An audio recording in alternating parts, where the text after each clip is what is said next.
Once comfortable, he would take the soap in his hands or feet and rub himself all over. When the water became cold, he would get out and run as quickly as he could to the kitchen fire in order to dry himself.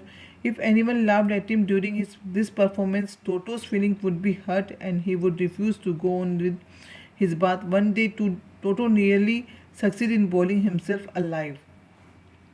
When he was comfortable, he put the soap on his body and rubbed himself. But when the water became cold, he ran to the kitchen to warm up himself. If anyone saw him, then he will get hurt. A large kitchen kettle had been left on the fire to boil for tea, and Toto, finding himself with nothing better to do, decided to remove the lid. Finding the water just warm enough for a bath, he got in, with his head sticking out from the open kettle. This was just fine for a while, until the water began to boil. Toto then raised himself a little, but finding could it cold outside, sat down again. He continued hopping up and down for some time, until grandmother arrived and hauled him half boiled out of the kettle. One day, one day, Toto will boil himself in the from the kettle. When he felt cold, he came to the kitchen and opened the lid of the kettle and tried to warm up himself. He brought he came near to the kettle and tried to peep into the kettle in hope to warm up himself. This thing he do again and again until grandmother came and saw him doing all this. She put him aside and save his life. If there is a great part of the brain especially devoted to mischiefs, that part was largely developed in Toto. He was always tearing things to pieces. Whenever one of my aunts came near him, he made every effort to get hold of her dress and tear a hole in it. Toto was very mischievous. He has a very mischievous brain. He was always involved in these things. He tried to tone all these things whatever come in front of him. Even one day auntie came there and he tried to tear out her dress with all her efforts. With all his efforts. One day at lunchtime, a large dish of pulao stood in the center of the dining table. We entered the room to find to stuffing himself with rice. My grandmother screamed and Toto threw a plate at her.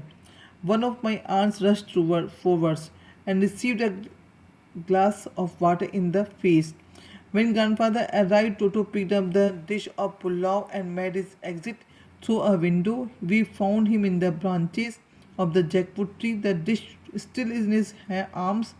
He remained there all afternoon, eating slowly through the rice, determined on finishing every grain, and then, in order to spite grandmother who had screamed at him, he threw the dish down from the tree and chattered with delight when it broke into 100 pieces.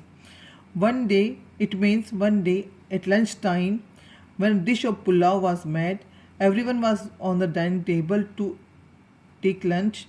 Toto entered into the dining room, and even after the angriness of the even after the angriness of grandmother, Toto picked up a table plate and threw it on the table. A glass hurt the auntie, and Toto picked up the plate of pulao and get out from the window and sat on the jackfruit tree. He tried to finish even a single piece of rice and then threw the dish from the tree. The dish fell down and broke into many pieces. It makes delight to a Toto. Obviously, Toto was not the sort of not the sort of pet we could keep for long. Even grandfather realized that we were not well to do and could not afford the frequent loss of dishes, clothes, curtains, and wallpaper. So grandfather found the Tonga driver and sold Toto back to him for only 3 rupees. Finally, Grandfather decided that Toto was very mischievous. We cannot keep them at home. We have to return the Toto at any cost, so that he returned the Toto to the Tonga driver at the sum of 3 rupees. Even then, he brought the Toto from the Tonga driver at the sum of 5 rupees. But now in return, he sell him to get rid of it only on 3 rupees. Now the chapter is over.